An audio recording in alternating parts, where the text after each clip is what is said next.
नमस्कार दोस्तों, आजकल आपने एक शब्द तो बड़ा ही कॉमन सुना होगा सबके मुंह से एआई। मगर ये एआई होता क्या है? क्या सही में एआई हमारी जॉब खा जाएगा? और कौन कौन से देश ने हाईएस्ट इन्वेस्टमेंट करा हुआ है एआई डेवलपमेंट को लेकर और कहाँ हमारा भारत स्टैंड करता है एआई डेवलपमेंट में? आइए इस वीडियो में सब कुछ डिकोड करेंगे।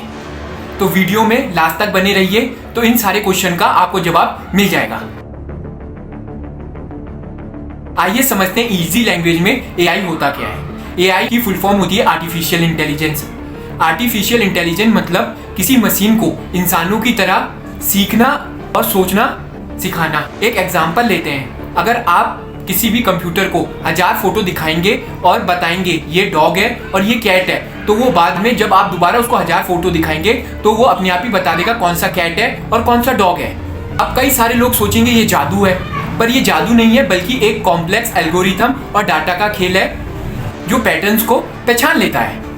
आइए अब जानते हैं सबसे ज्यादा इन्वेस्टमेंट एआई डेवलपमेंट में कौन से देश ने करा है। वैसे तो आप लोगों को पता ही होगा, वो है अमेरिका और उसके पीछे है चाइना। स्पेरिकल इनसाइट्स की रिपोर्ट के अनुसार अमेरिका ने $470 बिलियन का इन्वेस्टमेंट किया है एआई डेवलपमेंट को लेकर।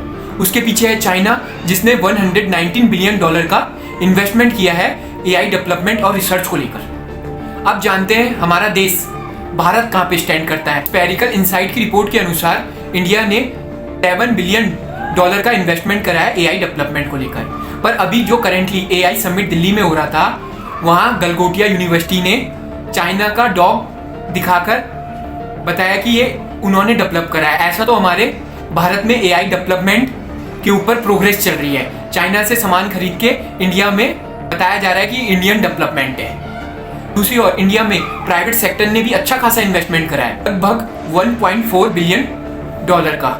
IBEF की रिपोर्ट के अनुसार प्राइवेट इन्वेस्टमेंट में इंडिया का नंबर 10th नंबर में है एआई डेवलपमेंट को लेकर। आइए समझते हैं कौन कौन से सेक्टर्स में एआई सबसे ज्यादा रिवॉल्यूशनरी चेंजेस लाने वाला है। सबसे पहला है हेल्थ केयर, जहां MRI और एक्सरे को अब एआई और भी जल्दी एनालाइज कर लेगा, जितना डॉक्टर टाइम लेते हैं उससे पहले ही, और डिजीज को भी आइडेंटिफाई कर लेगा। दूसरा है एजुकेशन सेक्टर। अब पर्सनलाइज एआई ट्यूटर मिलेंगे, जिससे बच्चे को उसकी सीखने की स्पीड के हिसाब से ही पढ़ाया जाएगा। तीसरा है आईटी सेक्टर और कॉर्पोरेट वर्ल्ड में। आईटी सेक्टर में कोडिंग बहुत ही जल्दी होने लगेगी और सर्विसेज जल्दी मिलेंगी, और कॉर्पोरेट सेक्टर में कंज्यूमर सपोर्ट सर्विसेज भी जल्दी मिलेगी, जिससे ईमेल रिस्पॉन्स और कस्टमर ग्रीवेंसेस बहुत जल्दी ही रिजॉल्व होंगे।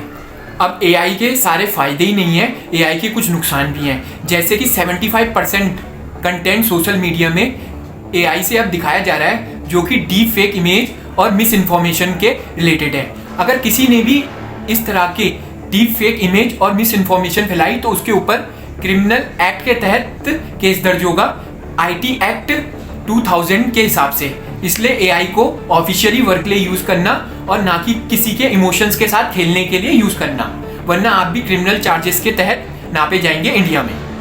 तो अब आप एआई से डरिए मत, एआई को सीखिए, क्योंकि ये वर्ल्ड है कॉम्पिटिटिव मार्केट का। कई लोग आपको मिलेंगे जो बोलेंगे कि पहले तो ऐसा नहीं होता था और एआई ज़्यादा चल नहीं पाएगा। उन लोगों को छोड़ दीजिए, वो पास्ट में ही रह जाएंगे। अगर उनके हिसाब से चलने लगे तो आप भी फाइट नहीं कर पाएंगे इस कॉम्पिटिटिव वर्ल्ड में। सबसे बेहतरीन एग्जाम्पल है नोकिया मोबाइल का, जो अपने आप को कॉम्पिटिटिव मार्केट में चेंज नहीं कर पाया तो मार्केट से बाहर हो गया। इसलिए आपको भी कॉम्पिटिटिव मार्केट में सर्वाइव करना है तो अपने आप को अपडेट करना ही पड़ेगा किसी भी हालत में।